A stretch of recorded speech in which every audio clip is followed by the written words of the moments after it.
이번에는 미디어 관련된 과학 소식을 살펴보고 언론의 과학 보도 내용을 비평해보는 이슈앤미디어 시간입니다. 공공미디어 연구소 이경락 박사 나오셨습니다. 안녕하세요. 예, 안녕하십니까. 네, 오늘은 어떤 이야기를 해볼까요? 예, 그 시청자 여러분께서도 뉴스를 통해서 접하셨겠지만 지난 8일부터 12일까지 세계 과학기자대회가 우리나라에서 개최되었습니다.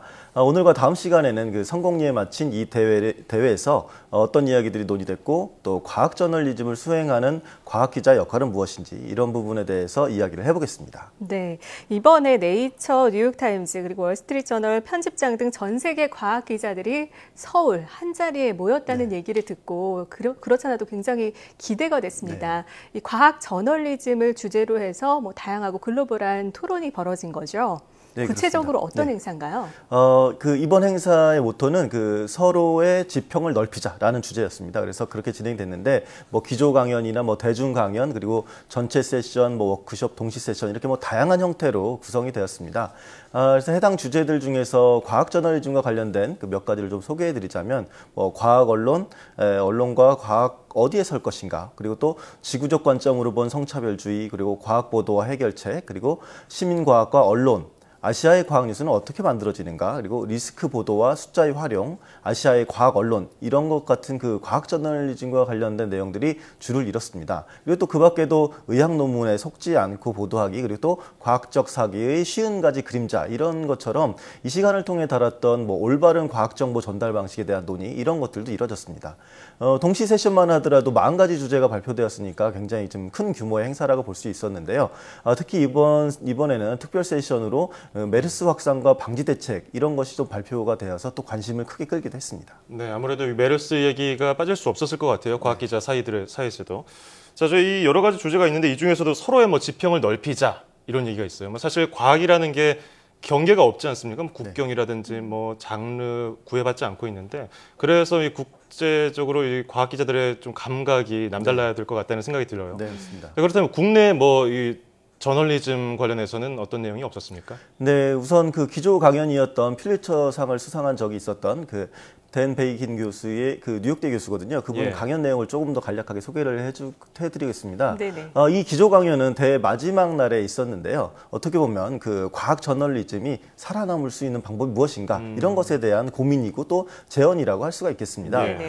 그는 과학 저널리즘이 그 살아남을 3가지 방법을 이렇게 중점적으로 얘기를 했는데요. 먼저 그 디지털 기술을 이용해서 기사의 스토리텔링이 더 흥미롭고 깊은 정보를 담아야 한다라는 내용을 얘기했습니다. 지금도 미국 같은 경우에는 제2외국어, 우리나라는 영어나 중국어도 요새 많이 하지만 그런 것보다도 오히려 프로그램 언어인 코딩하는 것 이런 것들을 굉장히 그 과학적인 언어로서 교육하고 있는 그런 추세가 있거든요. 그래서 이렇게 교육받다 보면 사진이나 동영상 혹은 앱을 이제 독자적으로 개발을 해서 그래서 저널리즘뿐만 아니라 새로운 미디어도 이제 창업할 수 있다는 것입니다. 그래서 그런 것을 이야기하면서 우리 언론들, 그러니까 한국 언론뿐만 아니라 세계적 언론들이 그런 것들을 이제 개발해야 된다라는 것이고 우리나라 같은 경우는 좀 돌이켜보면 그 디지털 기술이 굉장히 발달하지 않았습니까? 그런데 그런 것들에 비해서 실제 현장에서 뛰고 있는 과학 기자들이 그 뉴미디어 기술을 활용하는 능력 이런 것들이 조금 그 아쉬운 부분들이 있어서 그런 부분들을 아마 우리가 고민해봐야 되지 않나 이렇게 생각됩니다. 네, 뉴미디어 기술에 대해서 좀 짚어주셨군요. 그리고 과학 저널리즘이 살아남기 위한 또 다른 의견들 어떤 것들이 있었습니까? 네, 페이긴 교수가 말한 그 두 번째 방법은 좋은 자본을 확보해야 된다는 것입니다. 이 문제는 사실 과학 저널리즘에 국한된 문제는 아닌데요. 바로 언론이 정치 권력이나 경제 권력으로부터 독립적이어야 한다는 이른바 이렇게 독립 언론에 대한 주장이었습니다. 근데 지금 우리나라를 비롯한 그 세계적인 언론 환경을 보면 매우 이제 자본에 취약합니다.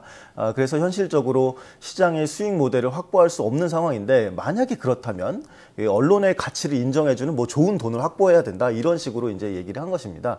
즉 언론의 가치를 중요하게 생각하는 개인이나 공공단체의 돈을 받아서 이렇게 언론을 유지할 필요가 있다 이런 식으로 이제 얘기를 한 것이죠. 그래서 그는 그 아마존의 제프 베조스 회장이 개인 자격으로 워싱턴 포스트 인수한 것 이런 것을 구체적인 사례로 들기도 했습니다. 그러니까 내가 개인적으로 보장해 줄 테니까 워싱턴 포스트 니네 제대로 보도해라 이런 것인데 한편 그 미디어 성격이 강한 회사 즉 미국 같은 경우 버즈피드 같은 곳이고 우리나라 같은 경우는 포털 사이트라고 할 수 있는데 방금 드린 예처럼 이런 곳에서 과학 저널리즘에 이렇게 니네 과학 저널리즘 위해서 제대로 이제 할 수 있게 우리가 보완해 뒷받침해주겠다 이런 식으로 건전한 투자를 해내는 것 이런 것들을 하나의 방법으로 제시를 했습니다. 예, 저는 뭐 과학 기자 대회라고 그래가지고 서로 뭐 잘한 점 칭찬해주고 응원하고 이런 줄 알았는데 뭐 자아 비판도 하고 자아 성찰도 하면서 뭐 앞으로 공적으로 우리가 더 어떻게 하면은 뭐 국민들 세계인들에게 더 발전 도움을 줄까 이런 얘기를 하는 것 같아요. 네, 그렇다면 뭐 공영방송 그런 쪽 아닌가요?